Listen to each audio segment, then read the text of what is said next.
जय श्री कृष्ण। 17वें अध्याय का मैं वर्णन करती हूँ।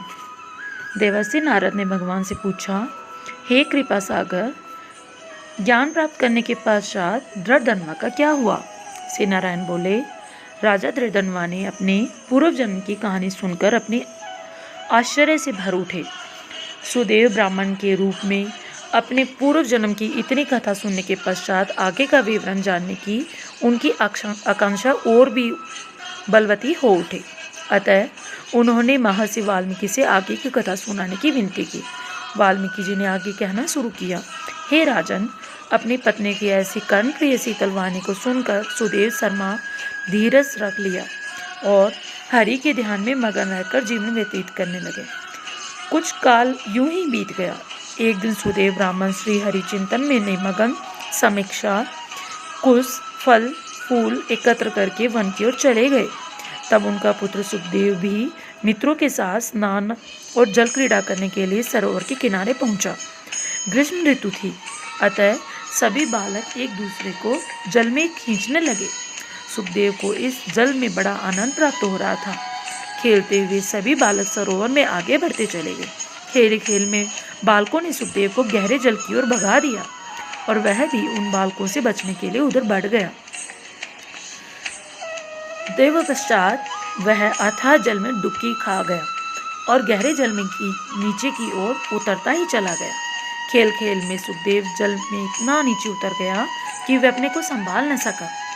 अत्यंत व्याकुल हो वह निकलने का प्रयत्न करने लगा, लेकिन वह ऐसा नहीं कर सका। उसकी मृत्यु हो गई। यह देखकर अन्य बालक हाहाकार करते हुए वहां से भागे। इस शोक समाचार को उसकी माता गौतमी को आकर सुनाया। बालकों की ऐसी वज्रपात जैसी वाणी को सुनकर गौतमी पुत्र के शोक में विह्वल होकर धरती पर मूर्छा खाकर गिर पड़ी। उसी समय सुदेव ब्राह्मण घर पर आए और पुत्र की मृत्यु का संवाद सुनकर वह कटे हुए वृक्ष के समान पृथ्वी पर पछाड़ खाकर गिर पड़े। काफी समय तक विलाप करने के बाद पड़ोसियों के एकत्रित होने के पश्चात उस सरोवर पे गए और सुखदेव के शव को सरोवर से बाहर निकालने गया। पुत्र के शव को अंक में भरकर सुदेव ने उसके पुत्र को अनेकों बार चूमा। करुण रुदन करते हुए सुदेव गदगद वाणी में विलाप करने लगा, हे पुत्र, मेरे सोच को दूर करने वाली मनोहर शीतल वाणी ने मैंने तुमसे वार्ता तो कर। हे बेटे, मुझे इससे सुख मिलेगा। हे वत्स, वृद्ध माता पिता को ऐसा न छोड़कर कहाँ जा रहे हो? यह उचित नहीं है।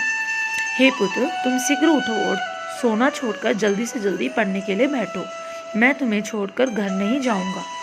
वहाँ अक्खा क्या है? मैंने कोई निंदित कार्य नहीं किया, ब्रह्म हत्या नहीं की, कोई भी कुकर्म नहीं किया जिससे मुझे ये फल मिला। हे निर्दयी विधाता, तुम्हें इस दीन व्रत की आंखें निकालकर क्या लाभ मिला? हे पुत्र, तुम कुछ तो बोलो।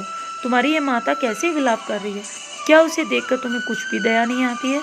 उसे तो राजा दशरथ भी धन्य है, जिन्होंने पुत्र श्री रामचंद्र के वन गमन करने पर अपने प्राण को त्याग दिए। वे पुत्र के विरह से इतने दुखी हो गए, लेकिन मैं अपने पुत्र के निधन पर जीवित हूँ। मुझे धिक्कार है। हे गोविंद, हे विष्णु, हे यदुनाथ, हे रुक्मणीपति, हे मुरारी, दीनों पर दया करने वाले दयालु भगवान, मेरे पुत्र के शोकानल से रक्षा करो। इसी प्रकार काफी समय ब्राह्मण सुदेव और उसकी पत्नी गौतमी भगवान का नाम लेकर विलाप करते रहे। इति से पुरुषोत्तम मास 7वां 10वां अध्याय समापन।